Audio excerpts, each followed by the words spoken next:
So last class something we have discussed. Today we are doing some more addition to the Indian Stamp Act 1899. In this you write down instruments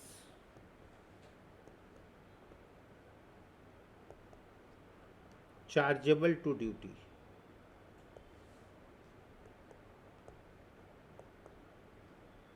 Instrument chargeable to duty. Now, instrument chargeable to duty, it means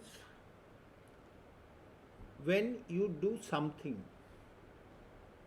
when you do some transaction, when you do some recording, registration or something, then whether it is charged to duty or not. Regarding instrument chargeable to duty, so word instrument,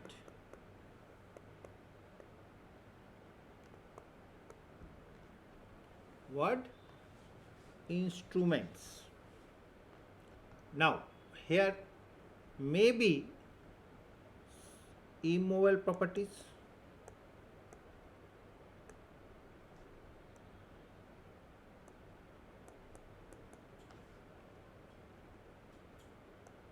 movable properties,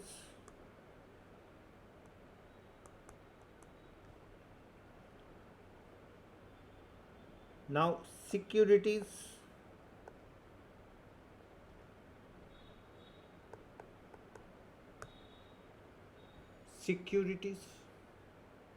okay, under securities, shares, bonds, debentures,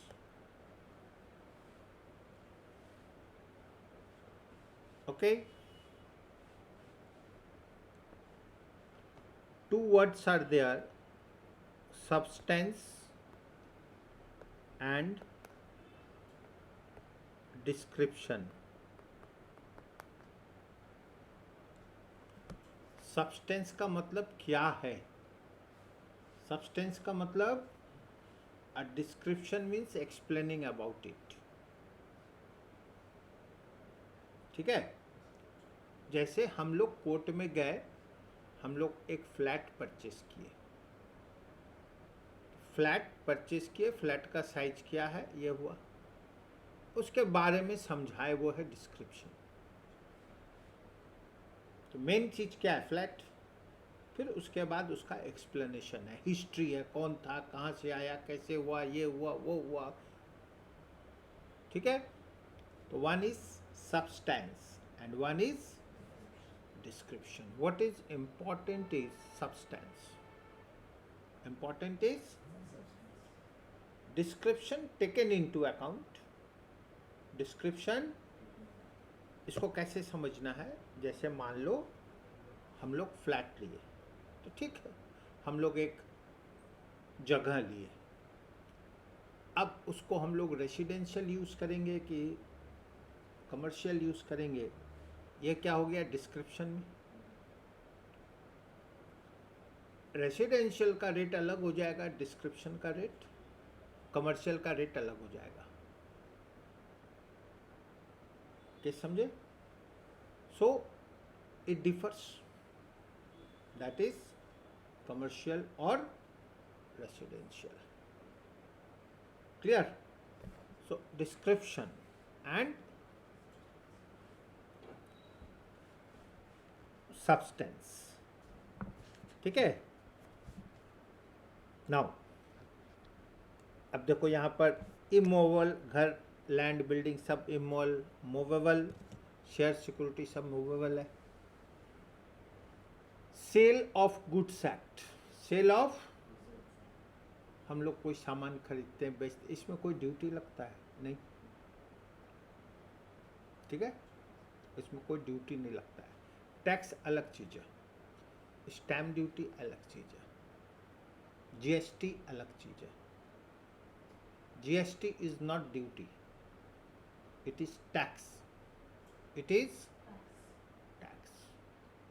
ठीक है? Stamp duty slight different, stamp duty slight difference. GST में क्या होता है, हर बार लगते जा रहा है, एबी को बेचा, बीसी को बेचा, सीडी को बेचा, लगते जाएगा, लगते जाएगा। स्टैम्प ड्यूटी भी अगर हैंड ट्रांसफर होगा तो लगते जाएगा। अब क्या है, बहुत लोग स्टैम्प ड्यूटी बोला ठीक है देंगे, एग्रीमेंट में देंगे, जगह पर देंगे, लेकिन क्या किया, उसी के अंदर बहुत कुछ लिख दिया, number of things written in that, समझ गए, और बोला इसी से सब काम हो जाएगा, इसी से। अब क्वेश्चन है क्या फिर से ड्यूटी लगेगा, क्या समझे, फिर से ड्यूटी लगेगा। ऐसा सोचो, फादर का प्रॉपर्टी है, तो फादर तो ड्यूटी दे के लिए, उसके बाद 4 ब्रदर सन, मैंने डॉटर सन 4, उसके बाद उन लोग क्या किया, चारों में पार्टीशन कर लिया, चारों में। क्वेश्चन है अब फिर लगेगा, अब क्वेश्चन है लगेगा नहीं लगेगा, लगेगा कितना लगेगा, पूरा लगेगा आधा लगेगा, ये सब है ना क्वेश्चन, ठीक है। फैमिली मेंबर होगा तो क्या होगा, बाहर वाला लेगा तो क्या होगा, सब पर अलग अलग है, ये सब ड्यूटी का खेला है। अब मान लो आप बोले एक में ही दे दिए, बोले कि इसके बाद ऐसा होगा, फिर ऐसा होगा, फिर ऐसा होगा, सब एक में ही पार कर दिए, बोले और कोई ड्यूटी नहीं देना है, उसी में लिख दिया, उसी के अंदर लिख दिए, परचेज हो करेंगे, परचेज के बाद अगर डेथ होगा तो ऐसा ऐसा बांट देंगे, उसके बाद ये लोग ऐसा करेगा वैसा करेगा। इसका मतलब डिस्क्रिप्शन कुछ ज़्यादा ही हो गया। Got my point. क्वेश्चन है वेदर स्टैम्प ड्यूटी सेम और चेंज्ड, क्या समझे। हो सकता है कि एक बार में इससे ज़्यादा नहीं होगा, एक बार में इससे ज़्यादा नहीं होगा। प्रैक्टिकल लाइफ में आप एक प्रॉपर्टी लिए, ठीक है ना, एक लैंड परचेज किए 20 आदमी मिलके, उसमें बिल्डिंग बनाए, 20 फ्लैट बनाए और आपस में बांट लिए, आपस में।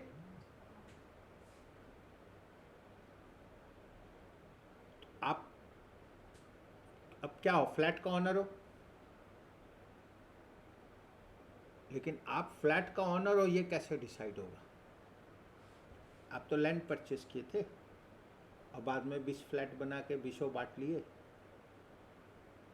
तो this flat belongs to you, ये कैसे होगा। लैंड में आपका पार्ट है, बिल्डिंग में पार्ट कहाँ से आ गया, क्या समझे। ये सब टेक्निकल प्रॉब्लम्स है। तब अब लेकिन लैंड लेके आप अपना घर बना लिए, फिर से ड्यूटी देना होगा, बोला नहीं। तो till it was 100% under your control, no problem, but the time division subdivision starts again it attracts duty, क्या समझे। अब ये सब पर क्या लॉ है। पार्टीशन डीड नाम सुनते हैं ना, तो क्या पार्टीशन डीड में ड्यूटी लगेगा नहीं लगेगा, आंसर है लगेगा, कम लगेगा। Then what comes adequate, what comes adequate, ठीक है।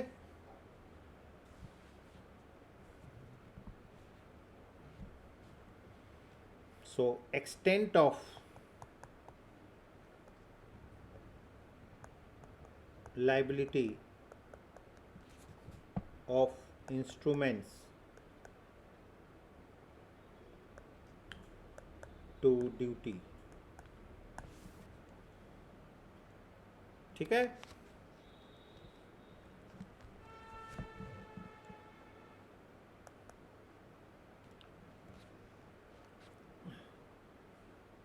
So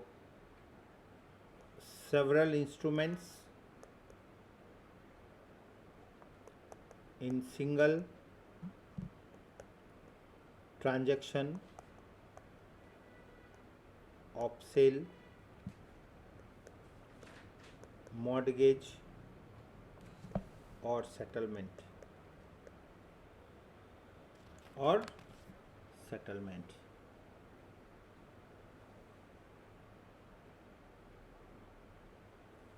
ठीक है।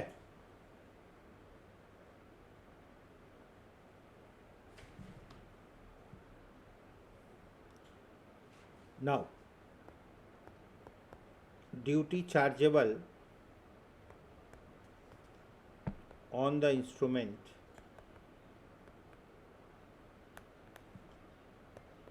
so determined shall be the highest duty,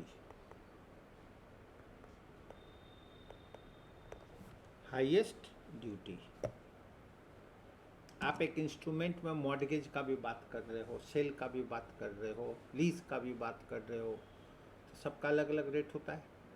तो उसमें जो हाईएस्ट रेट होगा वो रेट लगा देगा। मैंने आपका जो इंस्ट्रूमेंट है उसमें सब मिक्सअप कर दिए, ठीक है।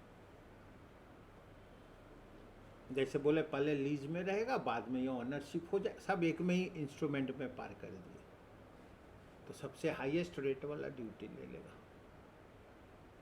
Got it? मतलब एक इंस्ट्रूमेंट में मल्टीपल बहुत कुछ हो रहा है, तो वो हाईएस्ट रेट लेके आपको रिलीज कर देगा,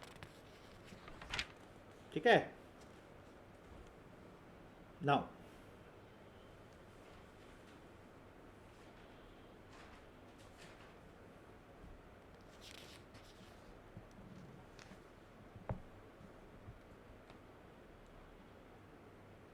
principal and ancillary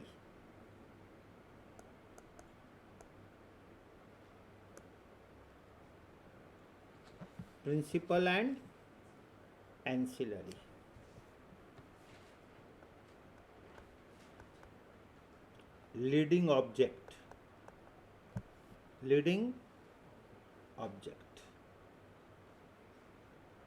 distinct object,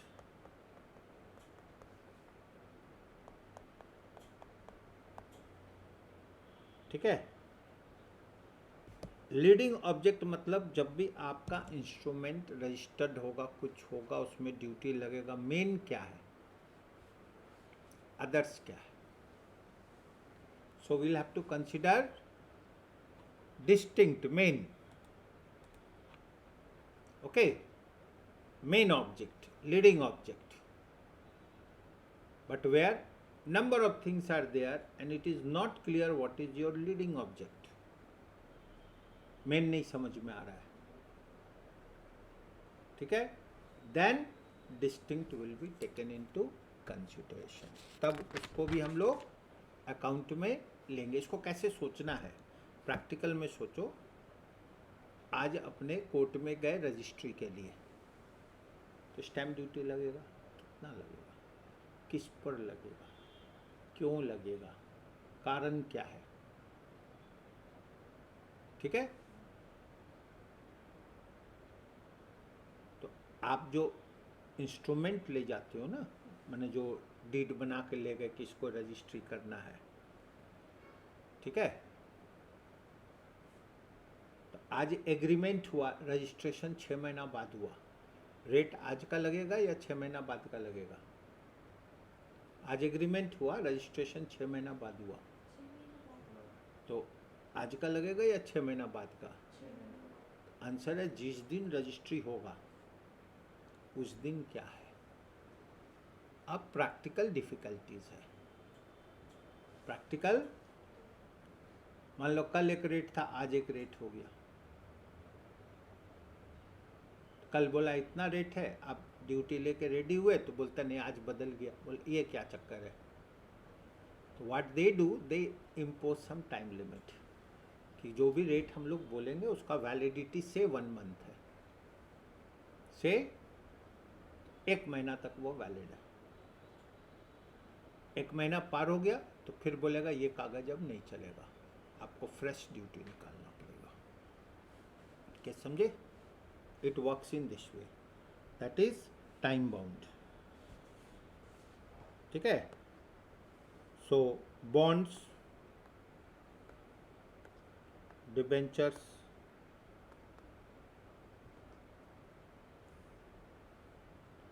okay.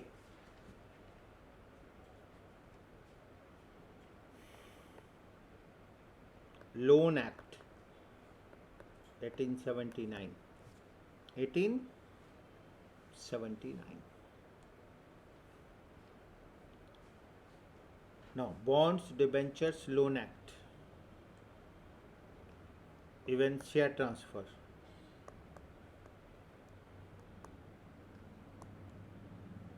ये जो हम लोग का स्टॉक मार्केट में शेयर, स्टॉक मार्केट सब है ना, ट्रांजैक्शन होता है, यहाँ भी स्टैम्प ड्यूटी आता है। ठीक है। बहुत लो अमाउंट है, बहुत लो अमाउंट है, बट एप्लीकेबल। कब लगेगा कब नहीं लगेगा, लेकिन लोन में नहीं है, ये हटा दिया गया है। आप लोन लिए, लोन दिए, उस पर नहीं है। ठीक है। बट शेयर्स, डिबेंचर, इस सब में ड्यूटी है, रजिस्ट्रेशन में भी ड्यूटी है। अमाउंट कम है लेकिन है। ठीक है। Now depository,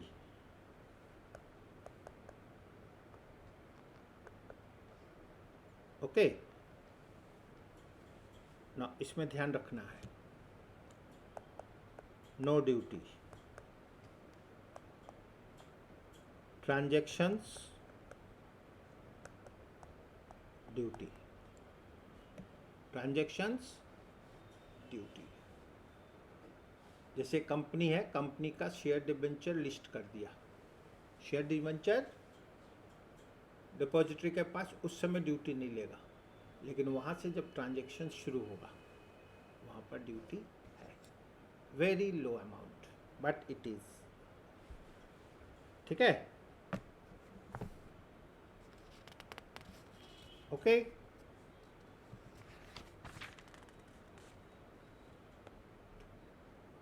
valuation for duty, section 20 to 28.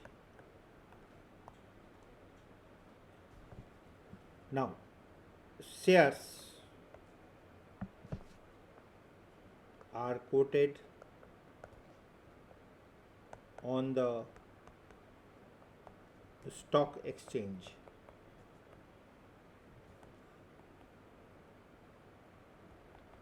It is easy to ascertain the price of the shares or stock. However, where the shares or stocks are not quoted on any stock exchange, the valuation has to be based upon the average of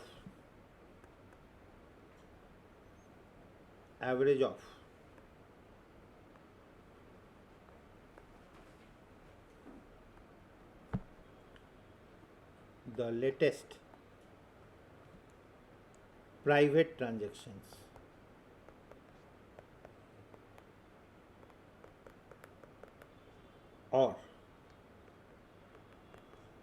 net worth, ठीक है। Listed company का share है तो उसमें तो rate मालूम है, stock exchange market price मालूम है, but it is not listed now share transaction, how to decide. तो फिर last transaction took place at what rate और what is the net worth of the company, आज के डेट में प्रॉफिट लॉस कितना है, ठीक है, उस बेस पर करना पड़ेगा।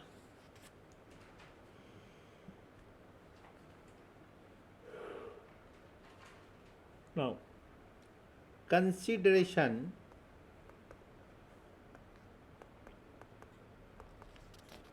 टू बी सेट आउट,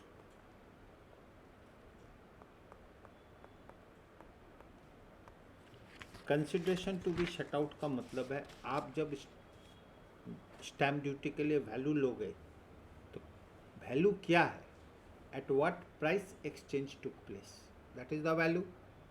तो वो वैल्यू हम लोग को निकालना पड़ेगा, and that is disputed, that is not to pay stamp duty, to pay less stamp duty, there may be some compromise between the parties possible, so that one has to decide, okay। So chargeable to be, consideration to be set out, persons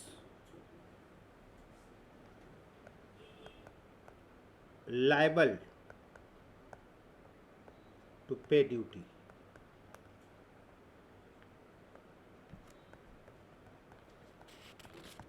duty कौन देगा,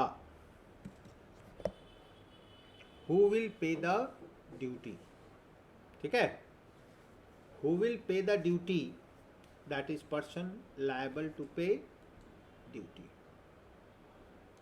who will pay the duty, persons liable to pay duties, ठीक है।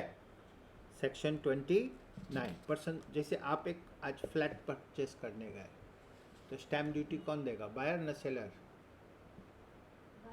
Buyer, answer is, ठीक है। Company का debentures है, company का debenture को रजिस्टर करना पड़ा, सिक्योर डिबेंचर्स, ट्रस्टी अपॉइंट करना पड़ा, सब कुछ करना पड़ा, तो डिबेंचर पर ड्यूटी कौन देगा, कंपनी को देना होगा, ठीक है। Persons liable to pay duty, duty किसको देना होगा, ठीक है। So that is under section 29। Now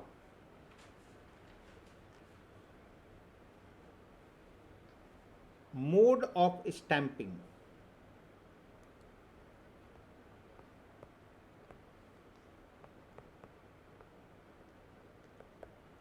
mode of stamping 10 to 16,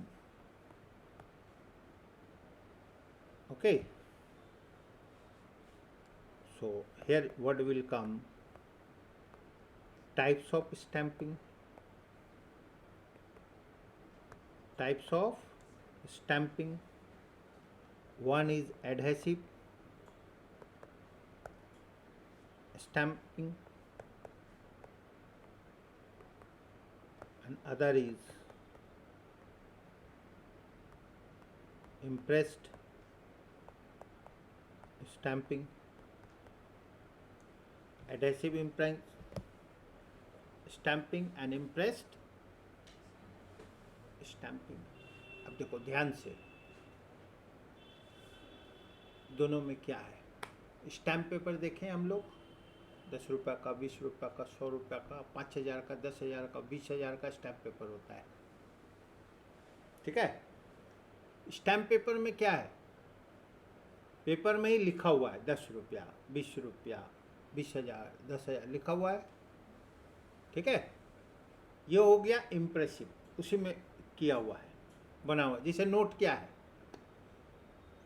note में कोई हम लोग स्टिकर लगाते हैं नहीं, वो इम्प्रेस्ड है, उसी में प्रिंट किया हुआ है, सब रेडी है, तो हो गया इम्प्रेसिव।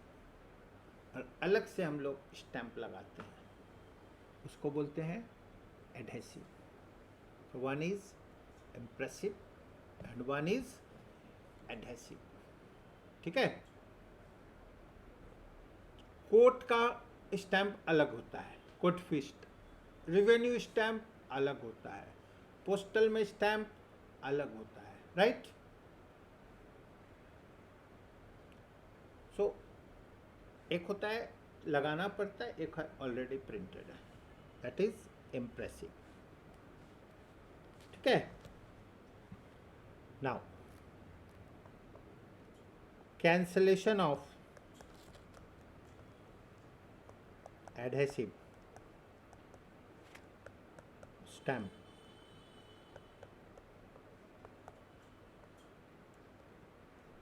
इसको क्या करते हैं हम लोग, क्रॉस साइन। मतलब जैसे एडहेसिव लगाते हैं ना, ऊपर से काट देते हैं। काटने से क्या हुआ, अब ये फिर से यूज नहीं होगा, फिर से यूज, तो क्रॉस कर देते हैं। क्रॉस माने कैंसिल हो गया, इसका एक ही बार यूज होगा, बार बार यूज नहीं होगा। ठीक है। नाउ एक क्वेश्चन है,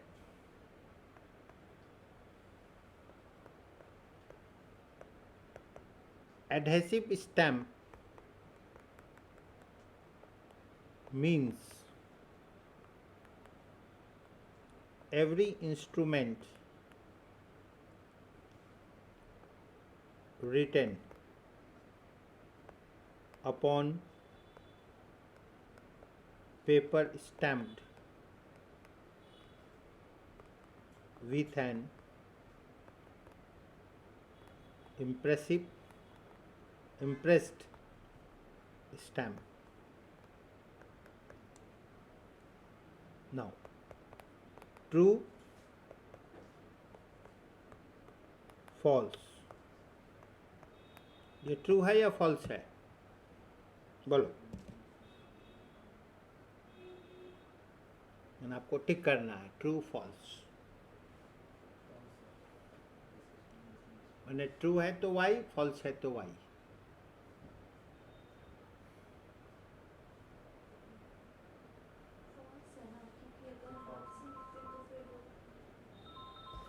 So answer is false. Answer is false. ठीक है। आंसर इज, अगर स्टैम्प में ऑलरेडी इम्प्रेसिव है तो अलग से स्टैम्प लगाएंगे क्यों, नहीं है बोल के लगाना पड़ता है। ठीक है। कभी भी एडहेसिव लगाएंगे तो फिर वो इम्प्रेसिव में नहीं है, जिसमें नहीं है उसमें लगाएंगे। ठीक है।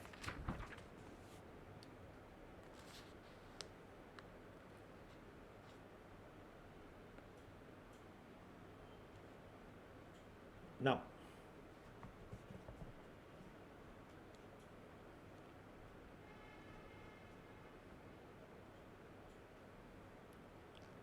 only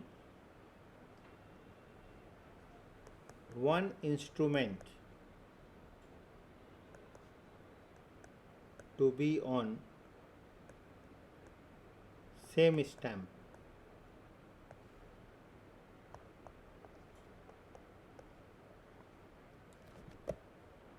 Only one instrument to be on same, इसको मतलब समझिए। आप एक स्टैम्प पेपर ले आए, एक स्टैम्प पेपर है, चलो उससे एक फ्लैट का रजिस्ट्रेशन करा लो। आप बोले उसी स्टैम्प से हम दूसरा फ्लैट भी रजिस्ट्रेशन करा लेंगे, होगा? नहीं होगा। एक स्टैम्प एक इंस्ट्रूमेंट। Case clear? एक से बोले दोनों को उसी में डाल देते हैं, ऐसा नहीं होगा। ऐसा एक में एक ही, एक को दूसरी जगह यूज नहीं होगा। ठीक है।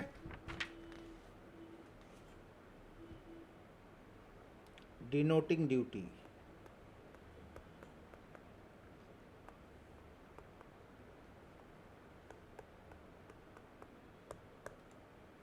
ठीक है ना। अमाउंट ऑफ ड्यूटी बोलना होगा, इसमें कितना का ड्यूटी लगेगा, क्या है बोलना होगा इसमें कितना का ड्यूटी।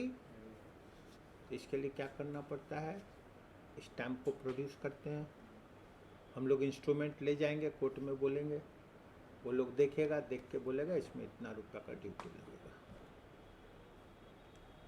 ये काम फ्री में है या पैसा लगता है, पैसा लगेगा, जिसको हम लोग बोलते हैं क्वेरी फॉर्म।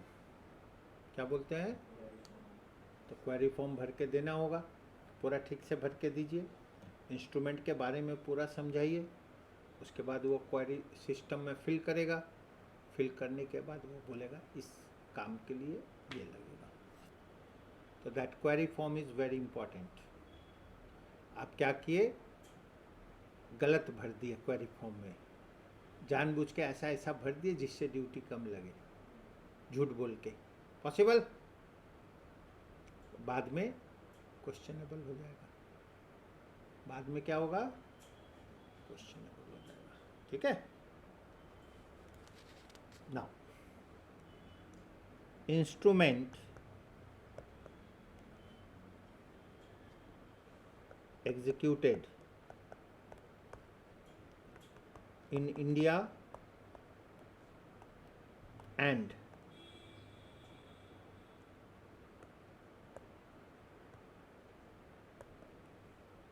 outside India.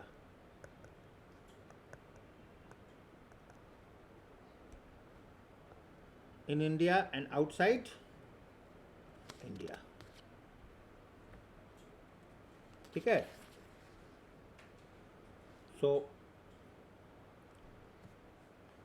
बाहर में ड्यूटी लगा नहीं लगा वो अलग केस है, इंडिया का चीज़ है, अगर एसेट है तो इंडिया में ड्यूटी लगेगा, इंडियन लॉ के हिसाब से आपको देना पड़ेगा, ठीक है। बाहर में माफ़ कर दिया मैंने इंडिया में माफ़ हो जाएगा, ऐसा नहीं है, इंडिया का अपना सिस्टम है, ठीक है। Again, instrument not duly stamped,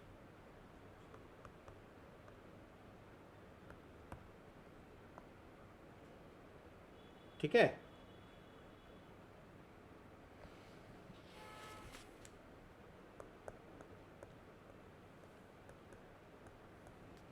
अगर आपका इंस्ट्रूमेंट सही से स्टैम्प नहीं किया हुआ है, जैसे 1 लाख का लगना था, आप 20,000 रुपया दिए, फॉल्सली, मिस्टेक, इंटेंशनली, जो भी वर्ड हो, तब क्या होगा, क्या क्या चीज़ हो सकता है। एक होता है आपसे बाकी पैसा मांगेगा, सेकंड आपके ऊपर एक्शन ले सकता है, फॉल्स डिक्लेरेशन, जेल तक का सिस्टम है, ठीक है। जैसे अमाउंट करोड़्स में आ गया, अमाउंट, जेल भी होता है। ये सब काम कौन करता है, नेता लोग, सेटिंग करके सब स्टैम्प ड्यूटी गायब कर दिया, पूरा एकदम लो कर दिया, ठीक है। तब बाद में केस खुला, पता चला सप्रेशन ऑफ फैक्ट्स था, तो जेल भी हो सकता है, आपसे इंटरेस्ट मांग सकता है, पेनल्टी इम्पोज कर सकता है, ठीक है। ऑल पॉसिबल, सब कुछ हो सकता है अगर ड्यूली नॉट। अब ये सब में क्या होता है, टाइम लिमिट होता है normally, up to this time, इतना समय तक कुछ नहीं हुआ तो बाद में कोई बात नहीं, बट इंटेंशनली डन समथिंग, तब केस फिर से ओपन कर देगा। अनइंटेंशनल, इंटेंशनल, तो उसमें टाइम लिमिट के बाद भी, जैसे आप पूरा सेटिंग करके काम किए, ये तो फ्रॉड है ना।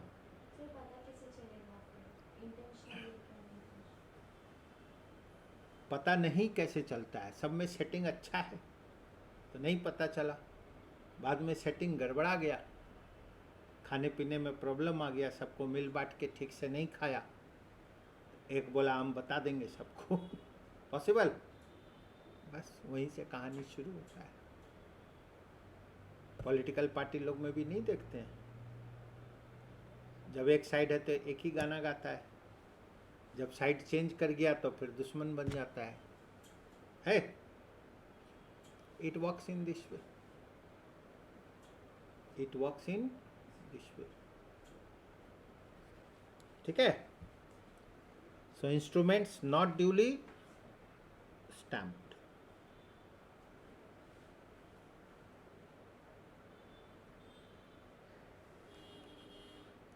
Now,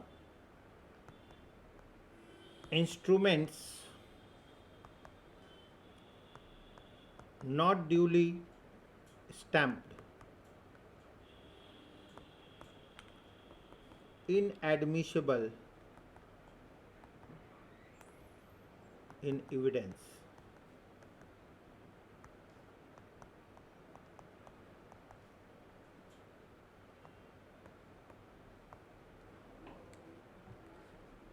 अगर आप पूरा ड्यूटी नहीं दिए, कम ड्यूटी दिए, तो बाद में आप बोले ये डॉक्यूमेंट है, मेरे पास प्रूफ है, बोला ड्यूटी पूरा दिया हुआ नहीं है, ये प्रूफ नहीं माना जाएगा, प्रूफ नहीं माना जाएगा।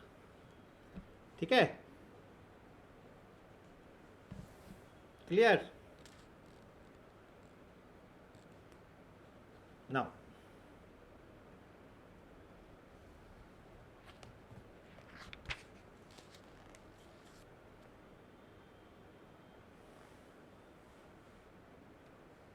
prosecution for offenses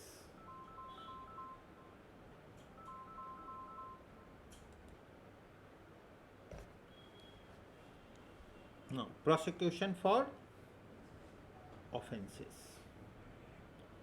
against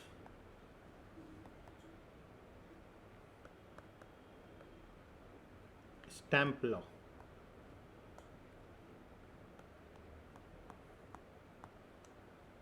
ठीक है? मतलब आपको जेल भी हो सकता है, माने स्टैम्प एक्ट में भी जेल है। नॉर्मली क्या होता है, लिमिट क्रॉस करता है, but whenever jail system is there, one has to produce before court.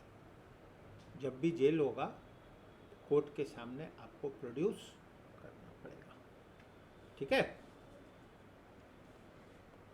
Now recovery and refunds.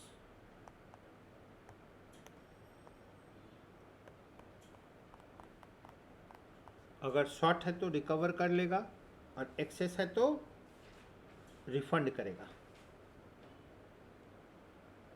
अगर शॉर्ट है तो रिकवर कर लेगा, और एक्सेस है तो अब है रिफंड क्या है, ज़्यादा वापस होता है, आंसर होता है। आप रजिस्ट्री करने गए, आप बोले 1.5 लाख रुपया ड्यूटी लगना चाहिए, आपसे 6 लाख रुपया ड्यूटी ले लिया।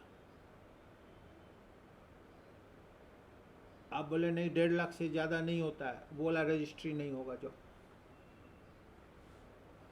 पॉसिबल। तो अब आप फंस गए प्रॉब्लम में। बोले पार्टी को तो पेमेंट दे दिए हैं, और पार्टी अब इंडिया के बाहर चला जा रहा है। सोचो सिचुएशन, अगर वो चला गया तो मेरा तो करोड़ों रुपए डूब जाएगा। तो आप क्या किए, मजबूरी में देना पड़ा, बट अंडर प्रोटेस्ट। आप पैसा दिए अंडर, उसके बाद आप फिर केस कर दिए, उसके बाद अब आपका केस चल रहा है, बाद में ऑर्डर हुआ। बाद में 2 चीज़ होता है, कोर्ट का ऑर्डर से पैसा वापस आया, और एक होता है कि वो लोग का ही हायर अथॉरिटी बोला ठीक है अभी दे दो, बाद में देखते हैं, नहीं होगा तो रिफंड करा देंगे। पॉसिबल, मतलब रिफंड भी होता है। ठीक है, clear. Non availability of for loss of instruments sent under section 38 to 46।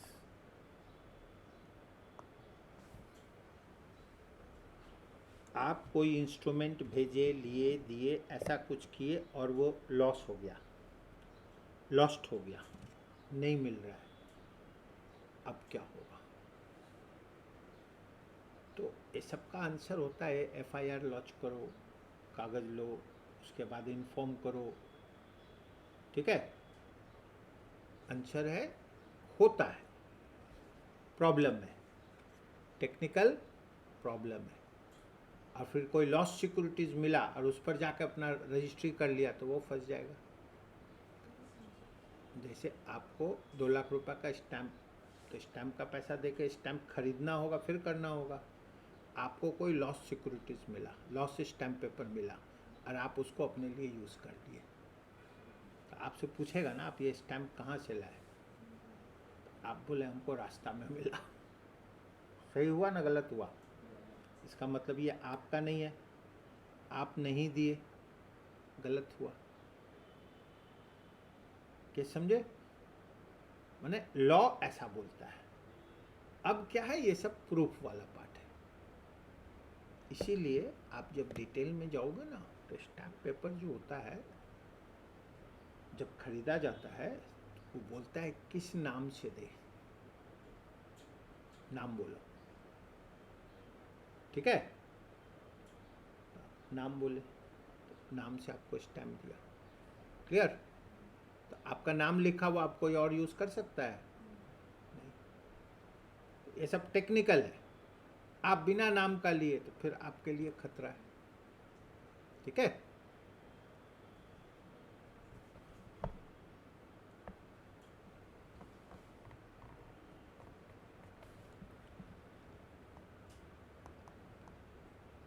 recovery of duties and penalties।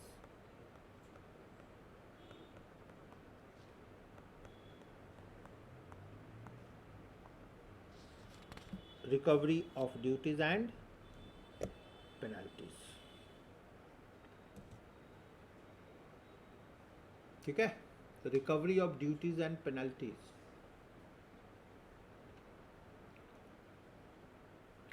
They have powers. वो आपको नोटिस इशू कर देगा और ड्यूटीज और पेनल्टी रिकवर कर देगा। गवर्नमेंट को जब पैसा रिकवर करना होता है तो गवर्नमेंट हैज़ पावर, कैसे कैसे रिकवर कर सकता है। आपका बैंक अकाउंट सीज कर देगा, आपका प्रॉपर्टी बेच के आपसे रिकवर कर सकता है। दे हैव सच पावर, वो लोग को इतना तक पावर रहता है। But step by step, step by step. ठीक है,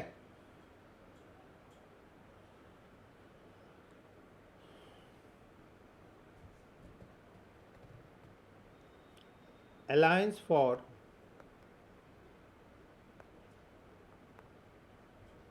spoiled stamps।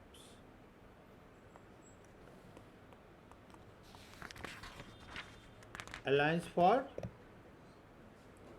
आप स्टैम्प पेपर लाए, दिखाए, बोले ये है, देखो खराब हो गया, बेकार हो गया है।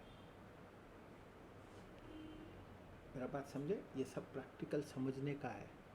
बहुत जनरल क्या बोलेगा, बेकार हो गया, फेंक दो इसको, किसी काम का नहीं है। But if you are properly purchased, you have full records, you can go to court, stamping authority and say this is the case, they may give you allowance, may be full। इसको ऐसे सोचो, आपका 500 का note spoil हो गया, गंदा हो गया, खराब हो गया, कट फट गया, होता है। आप अगर आरबीआई में गए तो आपको क्या करता है, वो लेके दूसरा दे देता है ना। मेरा बात समझ रहे हैं? तो स्टैम्प का भी होता है, स्टैम्प का भी होता है, लेकिन आपको जाना पड़ेगा, बोलना पड़ेगा, डिक्लेरेशन देना होगा कि नोट मेरा है, ये स्टैम्प मेरा है। नोट में आप क्या करोगे, पूछेगा ना ये आपका नोट, पर आपका नोट में हम थोड़ी ना छापता है note, right. But I am the legal owner of this, मैंने चोरी का नहीं है, क्या समझे? वो आपको रिप्लेस करके दूसरा दे देगा, क्या समझे? तो स्टैम्प भी अगर खराब हो गया है, आप जा सकते हो, बोल सकते हो, केस क्या है समझाना होगा। इफ दे थिंक सो दे में आपको अलाउ कर देगा, अलाउंस दे देगा, ठीक है। या ऐसा हो सकता है नोट बदल के दूसरा नोट दे दिया, तो स्टैम्प बदल के दूसरा स्टैम्प दे दिया, या कुछ छोड़ दिया पूरा या कुछ, ठीक है। अब हम लोग का जैसे इंडिया है, यहाँ पे इंडिया में नोट भी बिकता है, मालूम है? इंडिया में नोट भी, जैसे नया नोट लेके गए आप, ठीक है, जैसे 1 रुपया का नोट, एक बंडल कितना होगा, 100, वो बाजार में जाओगे 400 में बिकेगा। कितना में?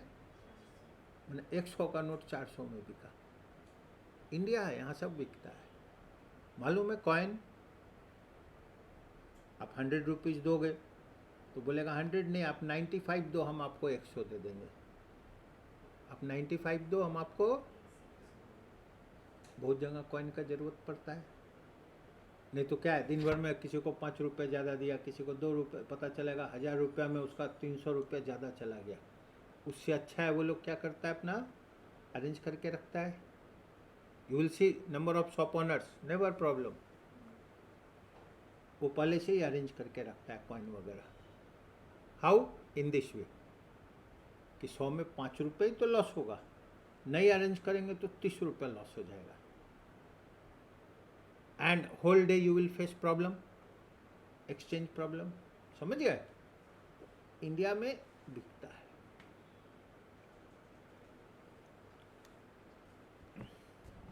Okay, now time limits.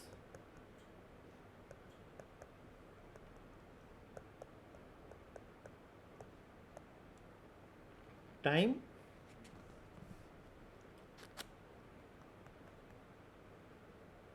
impressed stamps,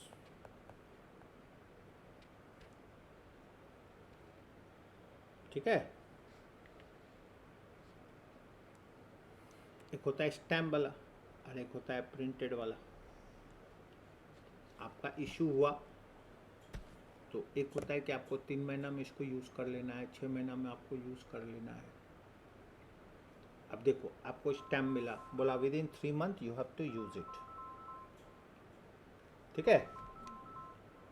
अगर आप 3 महीना में यूज़ नहीं किए, ठीक है, अगर आप 3 मंथ्स में यूज़ नहीं किए तो बेकार हो गया, समझ गए? तो बहुत बार बेकार हो जाता है, बहुत बार वो और कॉस्टली बन जाता है। माने 2 नंबर मार्केट में उसका रेट बहुत ज़्यादा हो जाता है, समझ गए? 100 रुपया का स्टैम्प पेपर, 150 रुपया, 50 रुपया का स्टैम्प पेपर, बोला यूज़ नहीं किए तो बेकार हो गया। लेकिन ऐसा सोचो, कोई ट्रांजेक्शन है, आपको 5 साल बैक का एग्रीमेंट करना है, तो 5 साल बैक का बोलेगा कहाँ से मिलेगा ये डेट? आपको तो करेंट मिलेगा, पुराना कहाँ मिलेगा? तो there are some they deal, तो 500 का स्टैम्प पेपर वो 5000 में बेच देता है। कितना में? 100 का 10,000 में बेच दिया, समझ गए? ऐसा होता है, आंसर है सब होता है। समझ गए? और अदर साइड ये वेस्ट है, किसी काम का नहीं है, बेकार हो गया। Okay,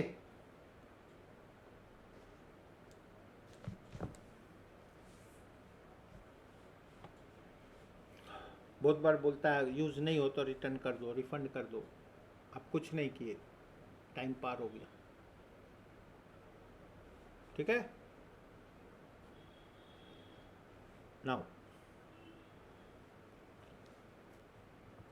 unused forms.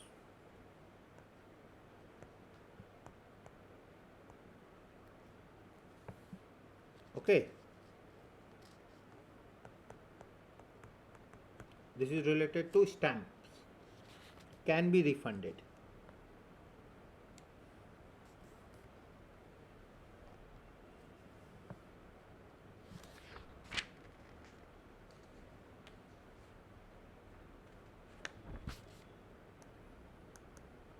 Misused stamps,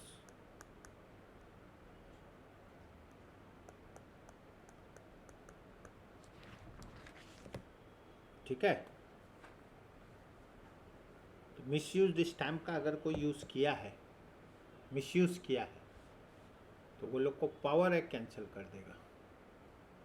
they have power to cancel. माने फ्रॉडुलेंटली अगर आप कोई काम किए, अब बाद में पकड़ा गया, तो कैंसिल भी हो सकता है। ठीक है। Now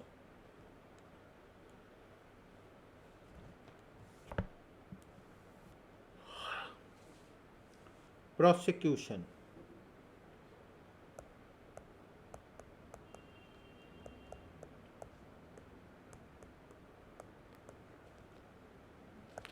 possible, prosecution is possible. Offenses and penalties.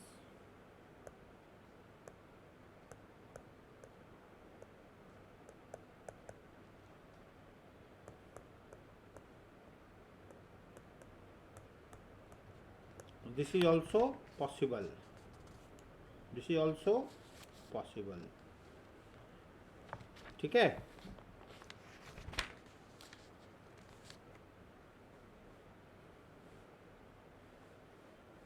Now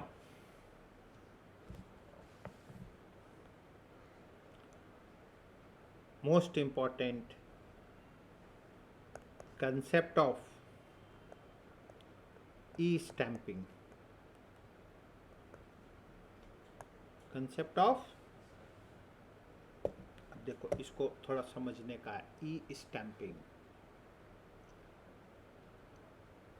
एक क्या होता है, स्टैम्प पेपर एकदम रेडी है सजा के पूरा, और एक होता है ई स्टैम्प।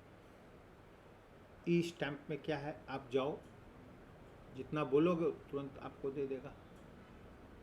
ई स्टैम्प नंबर रहेगा, जैसे होता है ना इलेक्ट्रॉनिकली इशूड। आप ऐसे सोचो, आप ऑनलाइन ट्रांसफ़र करते हो मनी, पेटीएम, ये वो बहुत कुछ होता है। Yes, how you do, how you move, आप कैसे करते हो इसको? आंसर क्या है? नंबर है ना, रेफरेंस नंबर, ये वो। अगर चाहो तो बैंक से क्रॉस चेक कर सकते हो, मिल जाएगा। Right? Clear? That is concept of E stamping. That is concept of E stamping. E stamp होता है, इसका नंबर ऑफ बेनिफिट्स भी है। नंबर ऑफ, ये क्वेश्चन पूछ सकता है। Write down benefits of E stamp.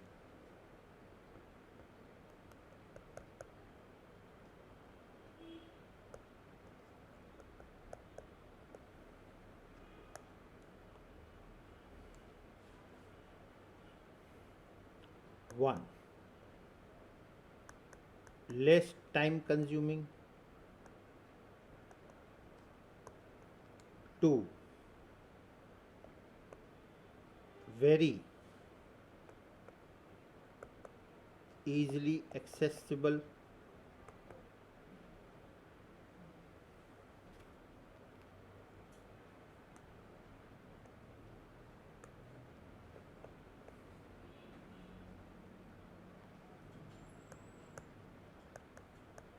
cost saving,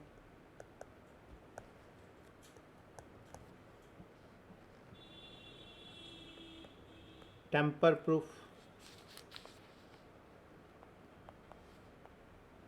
certificate,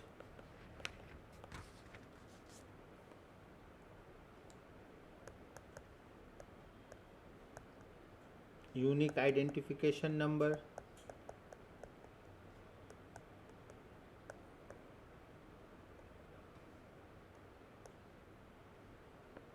ठीक है, security,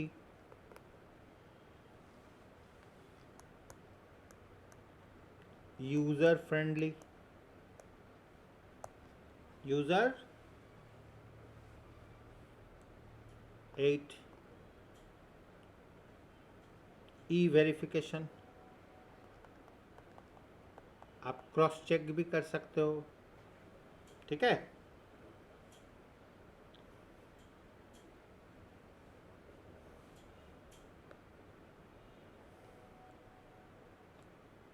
now mode of payment,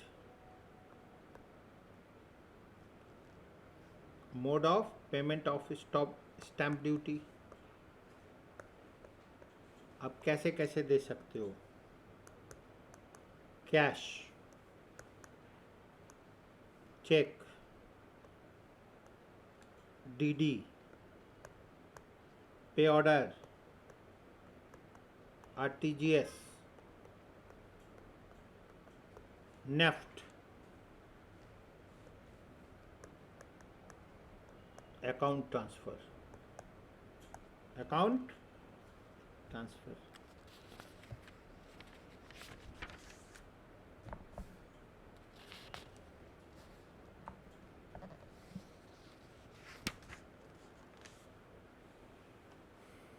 okay, and last is certificate by collector.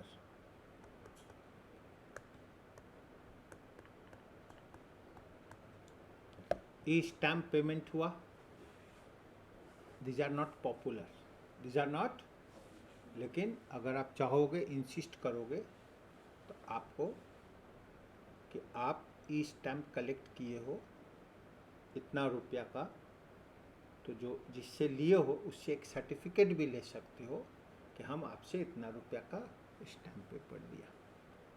कौन इशू करेगा? Certificate by collector. क्या collector? Stamp duty collector. Stamp जो दिया वो आपको एक सर्टिफिकेट भी दे सकता है, ठीक है, clear? So keeping in mind one can do, okay, so this important e-stamping, clear? So next class we'll start with new topic.